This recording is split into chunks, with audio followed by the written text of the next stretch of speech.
Welcome to UK Business Show. Today's episode is brought to you by World Outsourcing Solutions, helping business owners with virtual assistant services and business growth systems. Here's your host, UK Kachidori. Welcome back, and thank you for joining us here again. It's Yokai on the show. Today's interview is one that is very special to me as a person, because I'm always looking for ways I can develop as a leader in my organization, in my outsourcing company, and also in just interacting with other individuals. Now, if you ever wondered how you can develop or wondered what are some of the misconceptions around leadership development, you want to stay tuned in today's episode, because on the show, I'm joined by a gentleman who have got tremendous ability when it comes to leadership development, has done fairly well in the US over the last 20 years. Mike Schindler. Mike, thank you so much for joining us here today. Oh, you're quite welcome. It's an honor to be with you today. Incredible. Did I pronounce your name right there? Yeah, you did. It's Schindler. So kind of, in Germany, the Schindler clan, the Schindler, the movies, the escalators. Yeah, 100% spot on. Incredible. Now, Mike is an effective trainer and a charismatic team leader, a U.S. Navy veteran, and is known throughout the U.S. as a subject matter expert on leadership development, government relations, and veteran transition issues. He has over 20 years of experience in project management, coaching, process improvement, working and with military startups, and a lot of other organizations, just to name a few. In fact, I'll let Mike tell you more about his background in a moment. But if you're joining us for the very first time and you want to know more about what we do, just look around this website or click the link below. You'll be taken to a lot of the program that we have put together for you today. Mike, thank you so much again for joining us. And to get us started, would you share with our audience your background, maybe in terms of education, and how you go to become an expert when it comes to leadership? Yeah, sure. I think to start off, how I became an expert in leadership was through a lot of mistakes.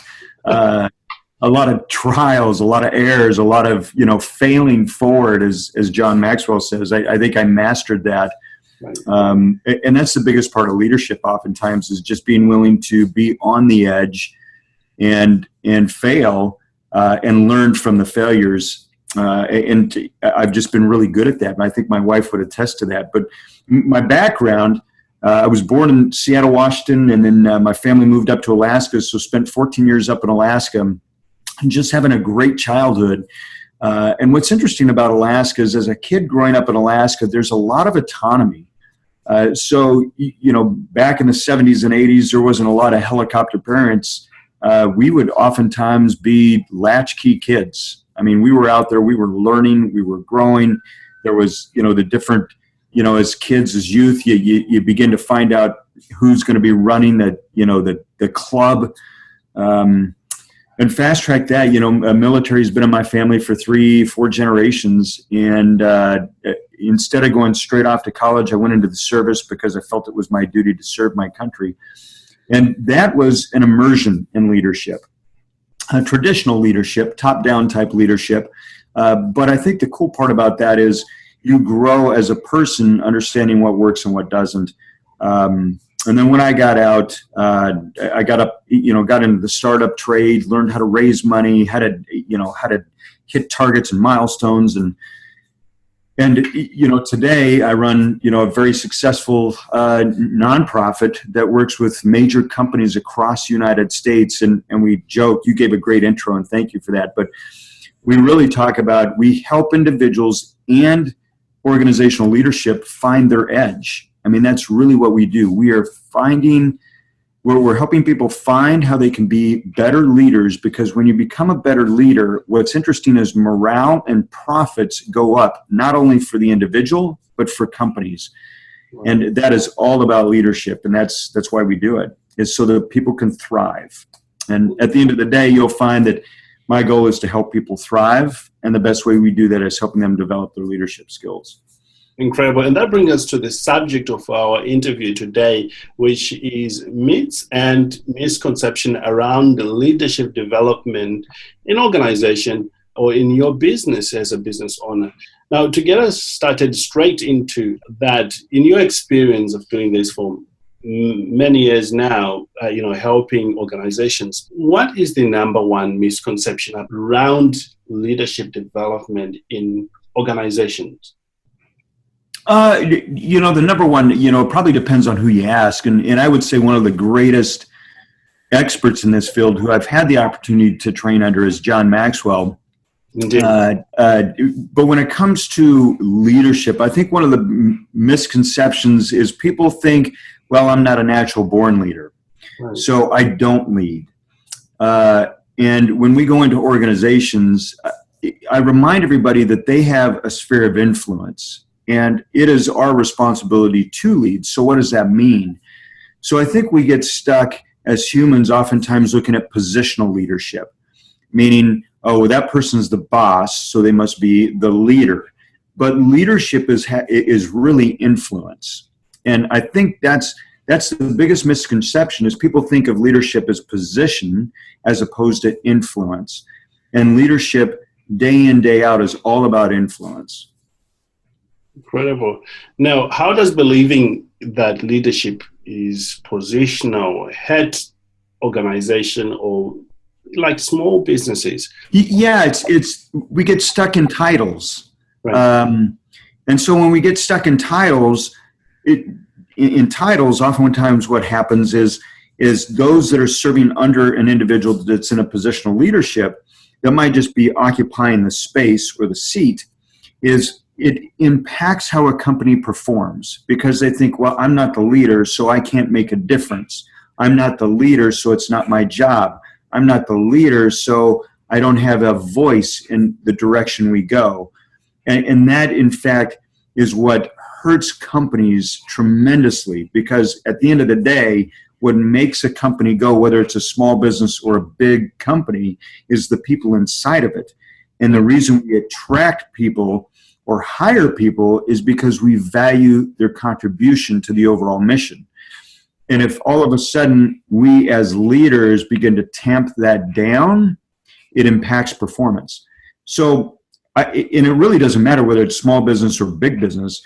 Small business, you see the impact happen faster. So if people don't adopt the attitude of I am a leader and my goal is to help this team perform and grow, small business struggles. I mean, I remind people it's really one team, one fight, and that's how we need to think. And leadership is about making sure that we accomplish the goal or the mission of that organization, and it requires the talent that we have on board in order to accomplish that. And that requires people's leadership talent. Does that make sense? Absolutely. I love one team, one fight, and I'm going to borrow that and use it in my own. Absolutely, yeah. Please do. Yep. Now, there are business owners in our audience here, who want to develop as leaders in their own organization. Before we move on to the other, misconception that you have lined up for us, what would you say, in your opinion, the things they need to focus on right now for them to become better leaders in their organizations? Yeah, well, it starts with self-care, to be honest with you. Leadership starts at the home. And when I tell people that, they look at me kind of sideways and go, well, the home is fine. But what's interesting is when you start at the home, meaning where you live, number one, but number two, when you start with yourself, leadership is like working out. I remember John Maxwell told me something one day that it was all about, before he ever prepared for a meeting or an interview, he'd spend like 30 minutes for every 5 minutes that he was going to have a conversation with these amazing leaders. And I thought, my gosh, what an investment. But it drove a point home, which was, as leaders, it's important that we are growing, that we're working ourselves out. What are things that we need to evaluate? So case in point, every week I do a roll-up of my week previous.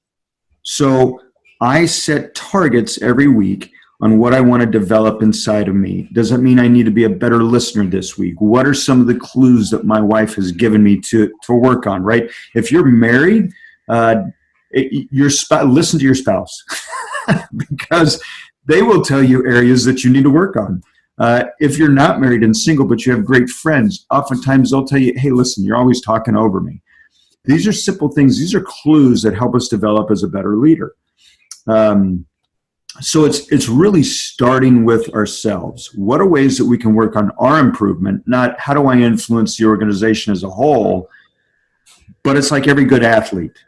Does that make sense? So athletes work on themselves, and then when they get to the team game, that's when amazing things happen. Hopefully. Wow. Incredible. Absolutely incredible. And really love what you just say there because it resonates with me and where I am in my organization. And I'm clearly figuring out that I need to work on that. It's going to take time, but I keep on working on it. And for you saying that, it's sort of like, this is leadership thing going on in me. So I love what you're saying there. Yeah, thank you. Yeah. Believe me, I work on it every day, my friend. I mean, I've not mastered it. I work on it every single day. Let's look at, another area that often is misunderstood when it comes to leadership development, mainly by small businesses. Yeah. So I think in small business, I mean, this is, any business that's under $1 million or even, $5 million. When you look at small business, sometimes they're just working to survive, right? We have this saying that's, you're either thriving or surviving. That's all people care about is how do you help me thrive? How do you help me survive? And that's the message that oftentimes resonates. In small business, they're just oftentimes working to survive. Because when you look at the rate of success in small business, very few break through that 2 to 5 year mark. So they often are so stuck in doing the urgent, vital, tyranny of the urgent, right? That they are not even investing in leadership. They are just doing. They're showing up and they're doing. And so the key is, how do you break out of that cycle? How do you break out of just, oh my gosh, I don't have time to work on leadership. I don't have time to do these critical things because I can barely make it. And that's the biggest myth is I don't have time. And I know it sounds somewhat cliche when you say that's the one thing you need to make time for, but it really is. And I'll tell you, it's not easy. And this is the part where people struggle is they get into business and they think, you know what, I don't need to do some of this stuff, but you've got to work it into your schedule. And I'll just tell a personal story on myself. I've been doing this for years, and I finally I broke down and I got a coach. I got a personal coach in my life because I said, I want to go to the next level. How do I go to the next level? And I was struggling with this because many times people that teach it, we develop ego or we think, boy, we've mastered this. And I was talking to my youngest daughter, and she plays premier soccer, in Europe, known as football, right? Yes. So, yeah, so we are a soccer family here, and I still play after 25 years. And she looked at me and she said, Dad, if you want to, you're really good at soccer. What would you do if you wanted to be better? And I said, well, I've got a lot of work to do there. So I would go and get a coach. Right. And it just hit me at that very moment. I went, wait a second.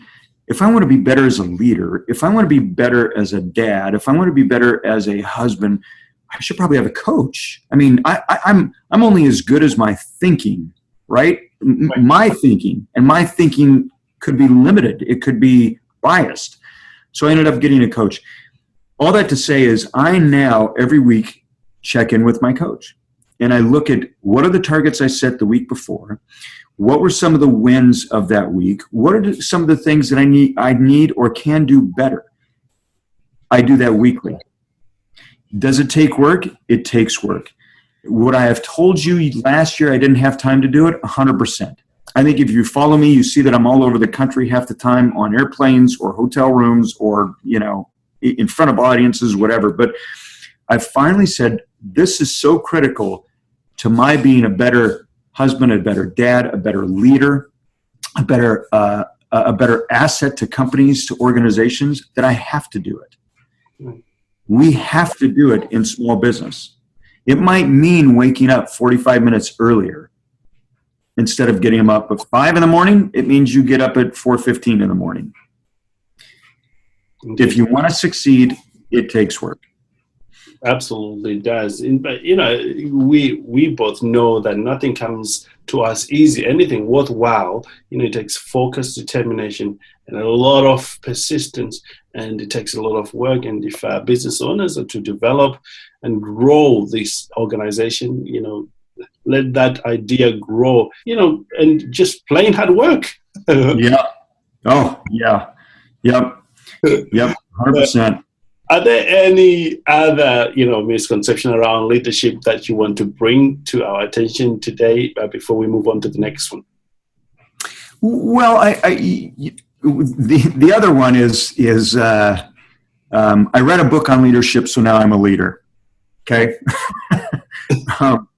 I think I've heard that before, which, I'm like, well, that's good. That's a good start. I will tell you some of the best leadership. How you develop the best leadership is you find somebody you want to emulate. You find somebody that you respect. You find somebody that has fruit on the tree, and you figure out how to be mentored by them. Because leadership really is about mentorship. Some of the best leaders in my life have some of the very best mentors. And that's the other thing in leadership is sometimes we either think I read a book on it or now I am a leader and now I know everything. I will tell you that leadership is truly all about having mentors in your life that can speak honestly and objectively in your life so that you can influence others. Right. So that is, don't just read the book. Find somebody you want to emulate and be willing to be a student under that individual. Incredible. Absolutely incredible.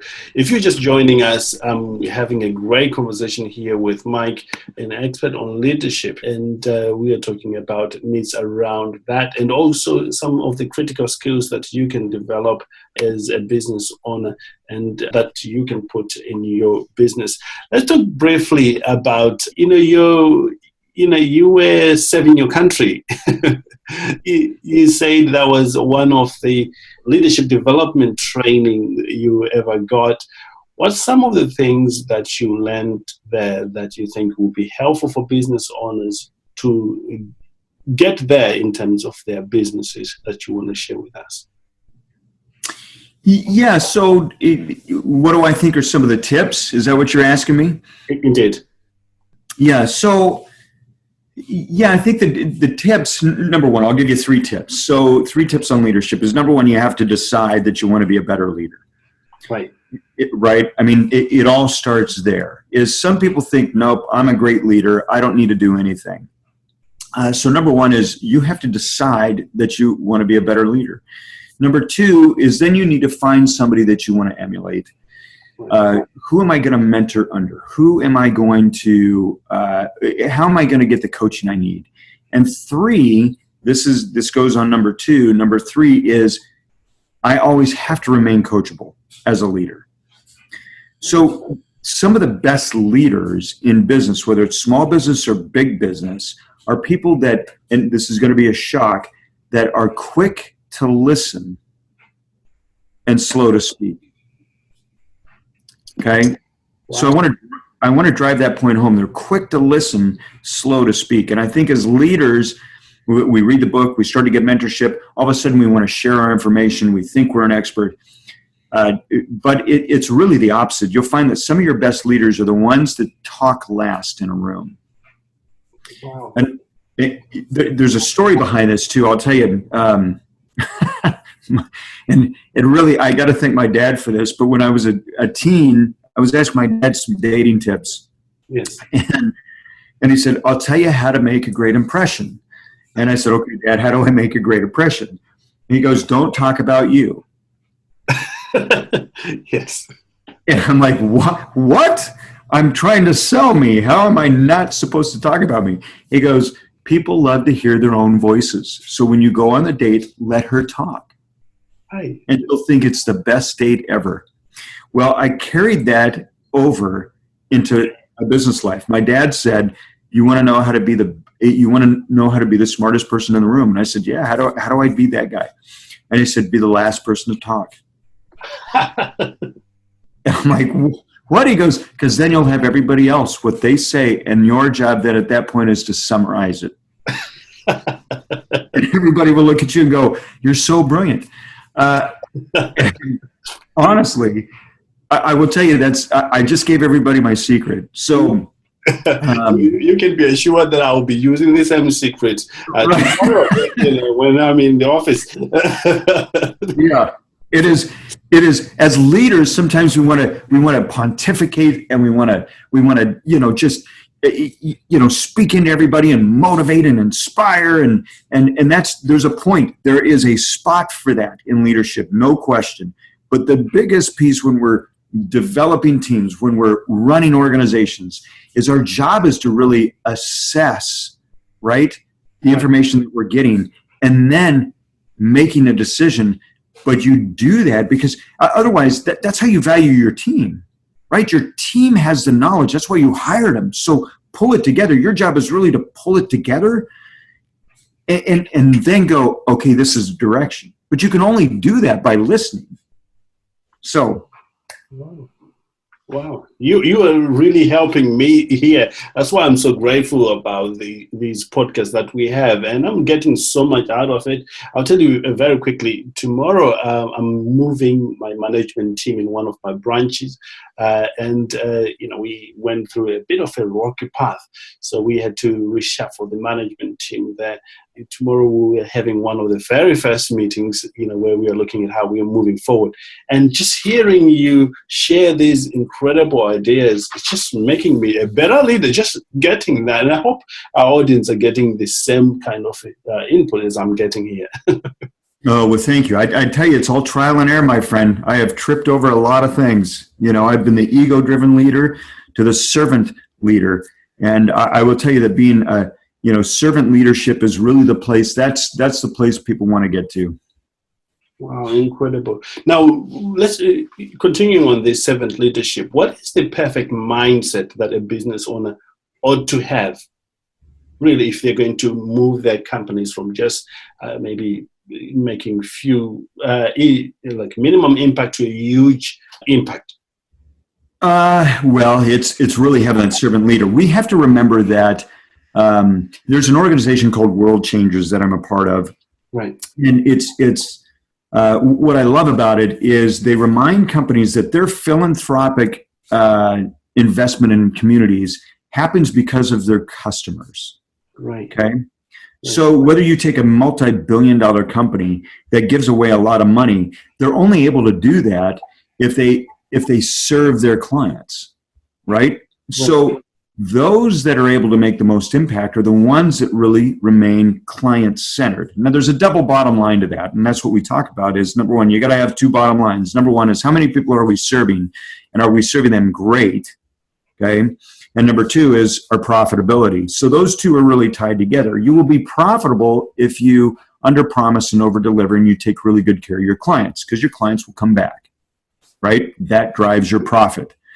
So I think sometimes a small business, we get so ingrained like, man, I got to make my bottom line. And we get so focused on this that we abuse our client or we make it an uncomfortable relationship.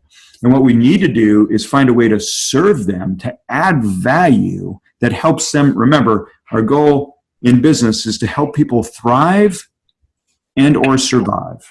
Okay, and oftentimes it's satisfying a need.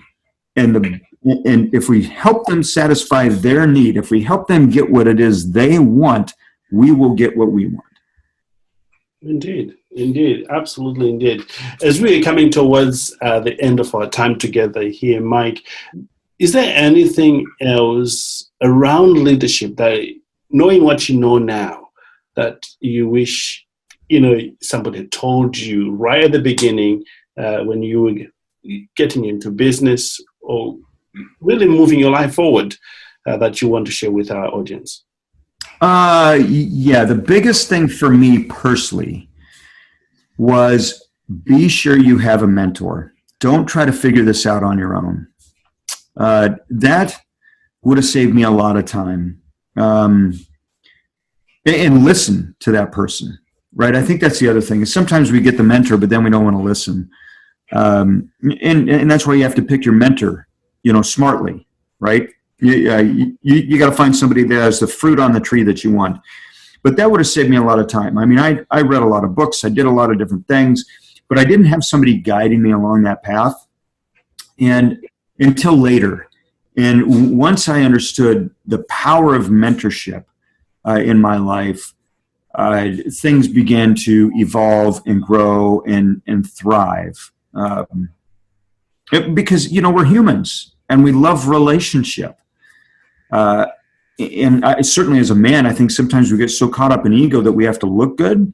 I don't believe that this life is necessarily all about looking good, although I love to look good. Believe me, I love that my wife loves to look good, right? We do love to look good, but the whole point of that is our goal is we've got a sphere of influence, and I believe that we're here on this earth at this given time to impact that sphere. And we can only do that by having somebody, it's like Luke Skywalker and Obi-Wan Kenobi, right? Right. Everybody's a Luke Skywalker. They think they're Luke Skywalker, but we all need an Obi-Wan Kenobi in our life to help us guide us along that path. Indeed. So, one thought is coming up to me, like, there's so many people who promises that they are leaders, in this, wealth information age we have. How do you go about picking up your mentor in leadership, especially in business world? What criteria do you use? Yeah, two things. It's number one, what type of two primary. I'll give you two. There's a whole laundry list, but I'll give you the primary two for me is number one, do they have fruit on the tree? And what does that mean when I say that? It means, are they successful financially? Because in business that matters, right? Are they a financial success? Number two, do they keep a hold of their teams? Or do they just churn and burn people? Because organizations that don't have a whole lot of high turnover, that speaks to the leadership inside that organization. Right. Companies can be very profitable, but if they're going through people, it's probably a toxic environment, right? So what I look at is, are they profitable and do they have people that stick around? And if so, that's the person I want to talk to, because I want to know what they are doing inside their organization to grow profit and have such great morale.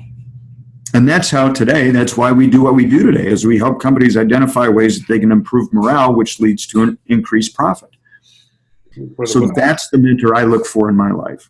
Indeed, and that brings me naturally to wanting to ask you, for those who are listening today, want to connect with you, maybe work with you, where can they find you, Mike? Well, you can certainly find me on LinkedIn. That's a great place to find me. They can email me. I will actually give people my personal email. I don't know if that's crazy to do or not, but I will go ahead and do it. It's mschindler at operationmilitaryfamily.com. And they can email me. And no guarantees I'll get back within 24 hours because I travel quite a bit. But if people do email me, I will get back to you. So, but the best place is probably LinkedIn. They can find me under Mike Schindler on LinkedIn. And they can just message me there. Incredible. Absolutely incredible. Alternatively, you can visit this website, www.omfcares.org.